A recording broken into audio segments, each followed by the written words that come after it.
Dear students, आज हम बात करेंगे general properties of the nucleus. जैसा कि आप जानते हैं कि जो न्यूक्लियस है उसकी कुछ अपनी प्रॉपर्टीज होती हैं जिसके आधार पर हम उसके बारे में समझ पाते हैं, जान पाते हैं। उसमें प्रॉपर्टीज कुछ हैं जैसे कि न्यूक्लियर साइज है, न्यूक्लियर मास है, न्यूक्लियर डेंसिटी है, न्यूक्लियर चार्ज है, न्यूक्लियर स्पिन एंगुलर मोमेंटम है, पीआरटी है और क्वार्टर पोल मोमेंट है। इसके आधार पर हम न्यूक्लियस के बारे में जान पाएंगे, समझ पाएंगे। आज हम आपसे बात करेंगे न्यूक्लियस के ग्राउंड स्टेट में हो तो इन प्रॉपर्टीज के बारे में। तो आइए हम एक एक करके जो है स्टार्ट करते हैं। तो पहले हम न्यूक्लियर साइज के बारे में बात करते हैं। न्यूक्लियर साइज के बारे में सबसे पहले जो है स्कैटरिंग एक्सपेरिमेंट हुआ था alpha scattering Rutherford and coworkers के द्वारा। उसमें जो है डायमेंशन के बारे में बताया गया था न्यूक्लियस के, लेकिन वो एग्जैक्ट डायमेंशन के बारे में आगे चल करके और बेहतर ढंग से आगे रिसर्च के आधार पर साइंटिस्ट ने अपना विचार प्रस्तुत किया। तो उसमें ये बताया गया कि ये माना गया कि न्यूक्लियस की जो स्फेरिकल शेप होता है, न्यूक्लियस को जो है का शेप स्फेरिकल होता है। और ये स्फेरिकल क्यों होता है? Due to the short range character of the nuclear force. तो अब ये देखा गया कि लगभग सभी का स्फेरिकल शेप होता है, लेकिन कुछ एक के केसेस में वो स्फेरिकल ना हो करके थोड़ा सा उसमें डिविएट करता है। तो हम यहाँ पर जो बताने की कोशिश करेंगे स्फेरिकल शेप ही जनरली मान करके। तो अगर हम स्फेरिकल शेप मान लें तो ये देखा गया कि न्यूक्लियर जो डेंसिटी होगी, जो उसकी चार्ज डेंसिटी होगी वो कांस्टेंट होगी। तो चार्ज डेंसिटी ऐसे सिंपल डेंसिटी डिफाइन करते हैं, ए बाई वी हो गया, ए मास नंबर हो गया, वी वॉल्यूम हो गया, ए कांस्टेंट होगा। इससे ये पता चला कि बी जो है प्रोपोर्शनल टू द ए। तो for spherical shape of radius अगर आर मान लेते हैं तो उसका वॉल्यूम होगा 4/3 पाई आर क्यूब। तो ये that is proportional to A. तो यहां से आप लिख सकते हो R proportional to A to the power Q. ये हो ए टू द पावर 1/3 हो गया। अब यहाँ पर इस प्रोपोर्शनलिटी कांस्टेंट को R0 को इंट्रोड्यूस कर दिया। इसको हम न्यूक्लियर रेडियस पैरामीटर कहते हैं। और ये देखा गया स्फेरिकल के केस में R0 का मान लगभग 1.3 × 10⁻⁻15 मीटर का आया। तो ये जब मान आ गया है आपका, लेकिन जो इंटरनेशनल कन्वेंशन है उसके हिसाब से ये 10⁻⁻15 लिखना अच्छा नहीं लगता है। तो ये कहा गया कि इनको जो है फेम्टोमीटर शब्द यूज किया गया। और एक फेम्टोमीटर बराबर होता है 10⁻⁻15 एफएम। फिर आगे चल करके उसकी जो अपभ्रंश है जिसको आप कह सकते हैं, इसको फर्मी के नाम से जाना जाता है, लेकिन सही नाम इसका है फेम्टोमीटर। तो 1 फेम्टोमीटर इज इक्वल टू 10⁻⁻15 मीटर। तो इस प्रकार से अगर हम एक एग्जाम्पल है कार्बन की, तो कार्बन न्यूक्लियस है, देखिए यहाँ कार्बन न्यूक्लियर साइज अगर निकाला 612, तो R बराबर 1.3 × 10⁻, और ये 12 रखा तो ये लगभग 3 फेम्टोमीटर आ रहा है। तो ये 3 फर्मी भी कहा गया है ये इस प्रकार से। तो इस प्रकार आप देखिए कि यह एक तरीका था। इसके अलावा न्यूक्लियर रेडियस को और भी तरीके से भी आप एस्टिमेट कर सकते हैं, जैसे कि scattering of neutron and electrons by the nucleus. इसके आधार पर भी हम इसको एनालाइज कर सकते हैं। तो हर हालत में आपको ये जो फार्मूला है R बराबर R0 a to the power 1/3 ही मिलता है, यानी ये फार्मूला जो है सेटिस्फाई है और इसको यूनिवर्सली एक्सेप्ट कर लिया गया कि हाँ ये फार्मूला दैट इज ओके। दूसरी प्रॉपर्टी की हम बात करते हैं, वो है न्यूक्लियर मास। न्यूक्लियर मास, तो न्यूक्लियर मास जैसा कि आप जानते हैं कि जो न्यूक्लियस होता है उसमें प्रोटॉन भी होता है और न्यूट्रॉन भी होता है।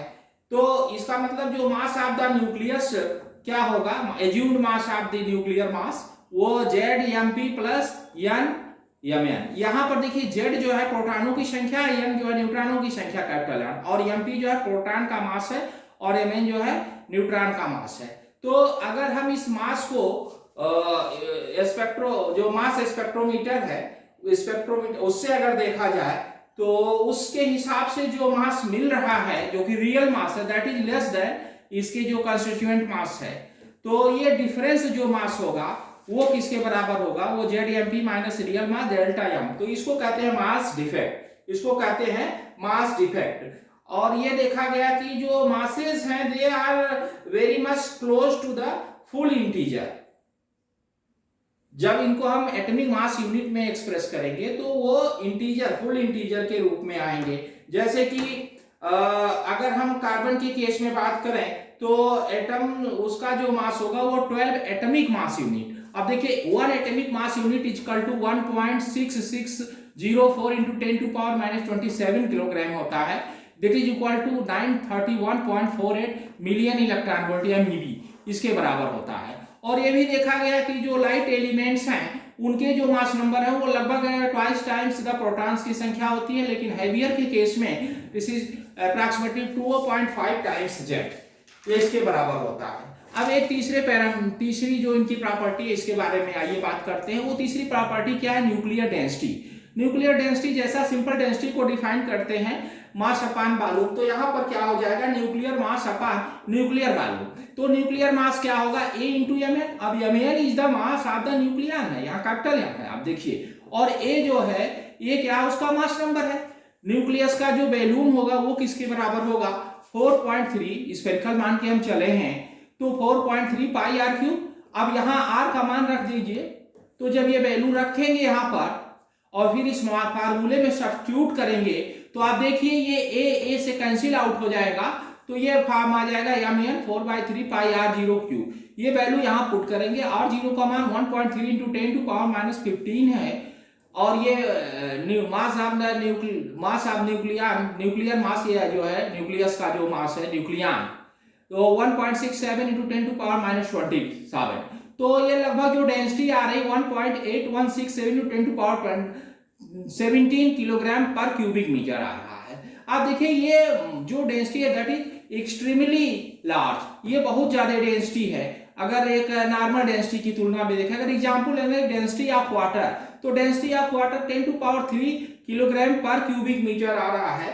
तो इसका मतलब अगर हम कैलकुलेट करें तो ये कह सकते हैं कि 100 millions cubic metre of water को अगर हम प्रेस करें तो वो इन एक क्यूबिक सेंटीमीटर की जो डेंसिटी होगी वो इसके बराबर की डेंसिटी है। तो ये जो डेंसिटी है न्यूक्लियाई की वो कांस्टेंट होती है। अब अगला जो इसका एक और प्रॉपर्टी है वो है न्यूक्लियर चार्ज, Ze। इसको देखिए न्यूक्लियर चार्ज क्या है, क्योंकि आप जानते हैं कि न्यूक्लियस में प्रोटॉन और न्यूट्रॉन होता है, तो प्रोटॉन जो कंटेंट है उसके करस्पॉन्डिंग वो चार्ज होता है न्यूक्लियस। तो अब एक प्रोटॉन का charge 1.6 into 10 to power minus 19 coulomb. तो ये इसका जो मैग्नीट्यूड होगा Z इंटू ई। जेड जो है आप देखें यहाँ पर Z इंटू ई हो गया, ई जो है उसका चार्ज है, ठीक है ना। और इस प्रकार से हम न्यूक्लियर चार्ज के बारे में, इसका जो न्यूक्लियस का होगा वो Ze के बराबर होगा। अब आइए इसकी पांचवी प्रॉपर्टी के बारे में बात करते हैं, वो है nuclear spin and angular momentum. जैसा कि आप जानते हैं कि ये देखा गया कि स्पिन, अगर हम इसकी एनालिसिस करें एटॉमिक स्पेक्ट्रा को स्पेक्ट्रोग्राफ्स के द्वारा थ्रू हाई रिजॉल्विंग पावर, तो ये देखा गया कि एटॉमिक लाइंस आती है, hyper fine structure of the atomic lines आती है। और ये एक्सप्लेन किया गया, इसको कैसे एक्सप्लेन किया गया? Due to the magnetic coupling between the spin and orbital angular momentum of the electrons, इसके द्वारा इसको समझाया गया। अब जैसे कि पाली साहब ने ये बताया इसको समझाने के लिए कि जैसे कि इलेक्ट्रॉन्स होता है उसमें एक तो स्पिन मोशन होता है, दूसरा ऑर्बिटल मोशन होता है। ठीक इसी प्रकार से इसके केस में भी स्पिन मोशन भी होगा और ऑर्बिटल मोशन भी होगा। तो अब इसके करस्पॉन्डिंग जो एसोसिएटेड होगा एंगुलर मोमेंटम वो दोनों का सम होगा, यल प्लस यस, यल का spin, yes for spin and L for orbital. तो अब यहाँ पर इसको हमने कैपिटल एलियन से नाम दे दिया, और ये कैपिटल एलियन किसके बराबर होगा? Total angular momentum of the nuclear alien plus 1 into H cross के बराबर होगा। और इसी को कहते हैं, टोटल एंगुलर मोमेंटम को ही कहते हैं न्यूक्लियर स्पिन कहते हैं। और एलियन की वैल्यू देखें आप, एलियन की वैल्यू इंटीजर भी हो सकती है और हाफ इंटीजर भी हो सकती है। तो इंटीजर कब होगी? इंटीजर जब होगा जब इनका मास नंबर इवन होगा, और जब मास नंबर ऑड होगा तो ये हाफ इंटीग्रल वैल्यू होगी। अब हम आगे इसके एक और प्रॉपर्टी है उसके बारे में। अब नेक्स्ट प्रॉपर्टी है इसकी न्यूक्लियर मैग्नेटिक मोमेंट। तो एटॉमिक न्यूक्लियाई जो है ऑर्बिटल और स्पिन दोनों मैग्नेटिक मोमेंट इसमें होता है जो एटॉमिक न्यूक्लियाई होती है, और interaction between the two momenta give rise to total magnetic moment है, तो उसको टोटल मैग्नेटिक मोमेंट। अगर मैग्नेटिक मोमेंट इलेक्ट्रॉन के केस में देखा जाए तो इसका मान होता है EH क्रॉस बाय 2mc, और ये होता है 9.27 × 10⁻24 एम्पेयर मीटर स्क्वायर। लेकिन प्रोटॉन के केस में EH क्रॉस 2mp 4, इसकी वैल्यू 4.63 × 10⁻27 एम्पेयर मीटर स्क्वायर। तो हम ये देख रहे हैं यहाँ इससे और इससे, इन दोनों में अगर हम देखें तो हमको क्या समझ में आ रहा है कि यहाँ पर देखिए ये इलेक्ट्रॉन की वैल्यू अधिक है मैग्नेटिक मोमेंट, और प्रोटॉन की कम है। तो कितना अधिक है, तो इलेक्ट्रॉन लगभग 1000 टाइम्स, हाँ yes 1000 times greater than the magnetic moment of proton के है। तो न्यूक्लियर मैग्नेटिक मोमेंट को जो है जनरली हम in the unit of nuclear magneton mu N से रिप्रेजेंट करते हैं, और mu N equal to EH cross by 2mp, और इसका मान होता है 4.63 × 10⁻23 एम्पियर मीटर स्क्वायर। अब अगर यहाँ पर एक इंपॉर्टेंट कंक्लूजन ये ड्रा किया, क्योंकि इलेक्ट्रॉन जो है आप देखें यहाँ पर क्योंकि न्यूक्लियर मैग्नेटिक मोमेंट जो है प्रोटॉन का बहुत कम है, और यही न्यूक्लियस में है, that is very less in comparison to the electron 1000 times से अधिक है, इसीलिए electron can not present in the nucleus, इसी नाते जो है इलेक्ट्रॉन जो है न्यूक्लियस में नहीं रहता। अब नेक्स्ट प्रॉपर्टी, इसकी 7वीं प्रॉपर्टी, इसके बारे में बात करते हैं, वो क्या है, वो है इलेक्ट्रिक क्वाड्रपोल मोमेंट। तो मैग्नेटिक मोमेंट के अलावा न्यूक्लियस जो है क्वाड्रपोल मोमेंट भी होता है।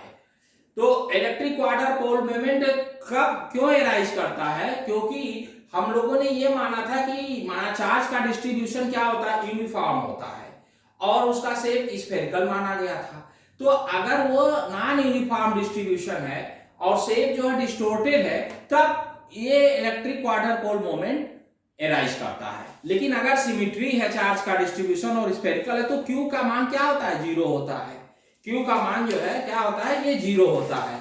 अगर हम in terms of the nuclear dimension बात करें तो Q बराबर 1/E integration of rho r square 3 cos square theta -1 × d tau.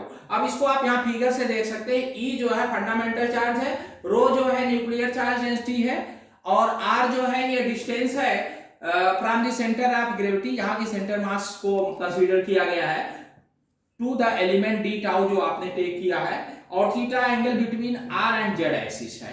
तो इस प्रकार से हम ये एक जो है न्यूक्लियर डायमेंशन का के टर्म में एक क्वाड्रपोल मोमेंट का एक फार्मूला भी निकाला जा सकता है, निकाला गया है। ये अभी एक बात और मैं आपसे कह रहा था कि Q बराबर 0 होगा, स्फेरिकल सिमेट्री चार्ज डिस्ट्रीब्यूशन है तो, और अगर चार्ज जो है स्ट्रेच्ड है अलोंग z डायरेक्शन, ये देखिए ये स्ट्रेच्ड हो गया, ये शेप इस तरह से हो गया, तो Q का मान क्या होगा, पॉजिटिव होगा। इसको इस तरह से अगर स्ट्रेच्ड है तो इसको प्रोलेट डिस्ट्रीब्यूशन आप चार्ज मान सकते हैं। लेकिन अगर ये इस प्रकार से डिस्ट्रीब्यूटेड है, देखिए यार, तो हम इसको ऑबलेट चार्ज डिस्ट्रीब्यूशन मान सकते हैं, ऑबलेट डिस्ट्रीब्यूशन। तब उस केस में Q क्या होगा, निगेटिव होगा। Q क्या होगा, निगेटिव होगा। अब एक जो सबसे लास्ट प्रॉपर्टी है वो है न्यूक्लियर प्योरिटी। न्यूक्लियर प्योरिटी के बारे में आइए बात किया जाए। तो जैसा कि आप जानते हैं कि जैसे कि स्पिन है, तो उसी स्पिन की तरह से ही प्योरिटी भी एक इंपॉर्टेंट प्रॉपर्टी है न्यूक्लियस की, और ये डिपेंड करता है न्यूक्लियस के स्टेट पर, कि वो ग्राउंड स्टेट में है कि एक्साइटेड स्टेट में है। डिफरेंट स्टेट्स की जो वैल्यूज होती है वो सेम होती है, डिफरेंट इसकी वैल्यू जो है डिफरेंट होती है फॉर द डिफरेंट स्टेट्स के लिए। तो ज्यादा क्लियर करने के लिए इसको हम न्यूक्लियर प्योरिटी को क्वांटम मैकेनिकली समझा जाता है। जैसे कि क्वांटम मैकेनिक्स में कोई भी माइक्रो पार्टिकल्स है, माइक्रो पार्टिकल्स आप जानते हैं, which can not be seen bye open I, which can be seen through microscope, तो उसके करस्पॉन्डिंग एक एसोसिएटेड वेव फंक्शन होगा, और वो वेव फंक्शन डिपेंड करता है कोऑर्डिनेट्स x, y और z पर, जैसा कि क्वांटम मैकेनिक्स से क्लियर होता। तो इसी कॉन्सेप्ट के आधार पर न्यूक्लियस को भी ये भी एक माइक्रो पार्टिकल है, उसके करस्पॉन्डिंग ये वेव फंक्शन मान लिया क्या है, साइन। तो ये वेव फंक्शन साइन मान लिया। तो दी प्रॉपर्टी ऑफ दी, तो अब ये कहा गया कि अगर हम इसके कोऑर्डिनेट्स को चेंज करें और वेव फंक्शन में कोई चेंजिंग ना हो, तब प्योरिटी को पॉजिटिव कहेंगे। तब पेयरिटी को, जैसे यहाँ देखिए ये wave function as it is रहा, तो for positive or even parity. लेकिन अगर वेव फंक्शन को, कोऑर्डिनेट्स को चेंज करने पर वेव फंक्शन क्या हो जा रहा है, चेंज हो रहा है, तो फॉर निगेटिव आर ऑड पेयरिटी। तो इस प्रकार से हम ये इसको डिफाइन कर सकते हैं कि इवन के केस में कोई चेंजिंग नहीं, ऑड के केस में चेंजिंग हो रहा है, चेंज हो जा रहा है। तो इस प्रकार से हम ये कह सकते हैं, जो सबसे अच्छी बात है, one of the important law, इससे क्या कंक्लूजन निकला पीआरटी से, कि particle which are mirror image, जैसे ये इसके mirror image of each other must obey same physical rule. तो इस प्रकार से आप देखें कि ये हमने आज इसके प्रॉपर्टीज के बारे में, डिफरेंट डिफरेंट प्रॉपर्टीज के बारे में ब्रीफली डिस्कस किया है। आपको ये कैसा लगा? आप हमारा वीडियो जो है लाइक करके, शेयर करके बताइएगा कि आपको जितने ब्रीफ वे में मैंने सारी प्रॉपर्टीज को आपके सामने प्रस्तुत किया, ये कैसा लगा। That's all for today. Thank you being with us.